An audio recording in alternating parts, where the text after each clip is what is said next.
അപ്പോൾ ഇന്ന് എൻ്റെ കയ്യിലിരിക്കുന്നത് എന്താണെന്നറിയോ? നല്ല ഉണക്കമീൻ മസാലയാണ് കേട്ടോ. നമ്മളെപ്പോഴും ഉണക്കമീൻ വറുക്കുക അല്ലെങ്കിൽ കറി വയ്ക്കുകയല്ലേ ചെയ്യുക. ഇതൊന്ന് ട്രൈ ചെയ്ത് നോക്കൂ കേട്ടോ. അപ്പോൾ അതിനായിട്ട് എൻ്റെ കയ്യിലുള്ളത് ഉണക്കമീൻ, ഉപ്പിടാതെ ഉണക്കിയ ഉണക്കമീനാണ് കേട്ടോ.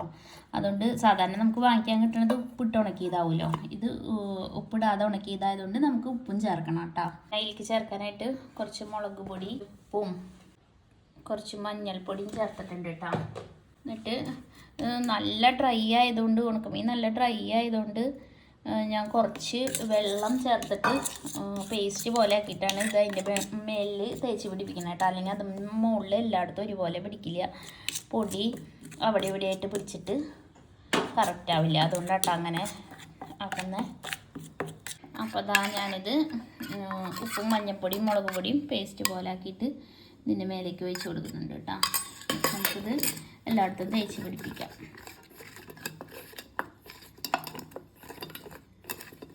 നമ്മൾ സാധാരണ ഉണക്കമീൻ കുതിർത്തിടുന്ന പോലെ ഉപ്പ് പോകാൻ വേണ്ടി കുതിർത്തിടില്ലേ, അതുപോലെ ഇത് കുതിർത്തിടണ്ട. എന്താണെന്ന് വെച്ചാൽ ഉപ്പില്ലാതെ ഉണക്കിയതായതുകൊണ്ട് കഴുകിയെടുത്താൽ മതി. അതുകൊണ്ട് ഇതിങ്ങനെ നല്ല വടി പോലെ തന്നെ കേട്ടോ നിൽക്കണേ.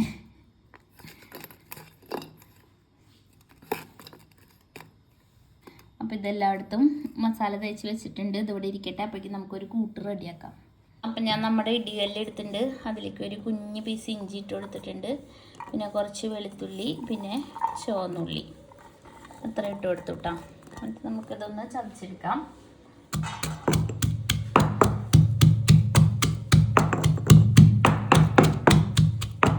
അപ്പോൾ ദാ ഇത് നല്ലപോലെ ചതച്ചു. അതിലേക്ക് ഒരു 3 ടേബിൾ സ്പൂൺ നാളികേരം കൂടി ചേർത്ത് കൊടുക്കുക കേട്ടോ. നാളികേരം ചെറിയത് എന്നിട്ട് അതും ജസ്റ്റ് ഒന്ന് അമർത്തി കൊടുത്താൽ മതി. നന്നായി അരയണ പോലെ ഒന്നാവണ്ട, ഒന്ന് ചതച്ച് കൊടുക്കുക കേട്ടോ.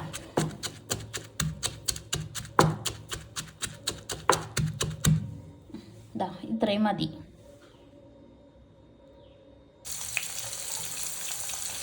അപ്പം ഞാൻ ഈ ഉണക്കമീൻ ഒന്ന് വറുത്തെടുക്കാൻ ഇട്ടേക്കാണ് കേട്ടോ.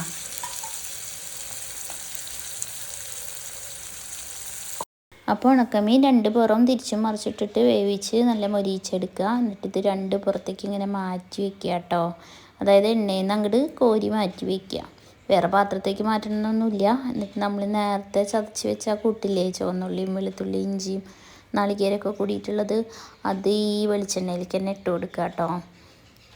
പിന്നെ അതിൽ പ്രത്യേകം ഉപ്പ് കാര്യങ്ങളൊന്നും മുളക് പൊടിയൊന്നും ചേർക്കേണ്ട ആവശ്യമില്ല. കാരണം ഈ വെളിച്ചെണ്ണയിൽ തന്നെ അതിൻ്റെ ഉപ്പും മുളക് പൊടിയൊക്കെ ഇറങ്ങിയിട്ടുള്ളതുണ്ടാവും. അപ്പോൾ അതിങ്ങനെ നല്ലപോലെ ഇളക്കി കൊടുത്ത് മിക്സാക്കിയിട്ട് ആ നാളികേരത്തിലൊക്കെ ഉണക്കമീൻ്റെ മണം പിടിക്കും. ഉണക്കമീനിൽ നാളികേരം കൂടി പിടിക്കണവരെ ഇളക്കി കൊടുക്കുക.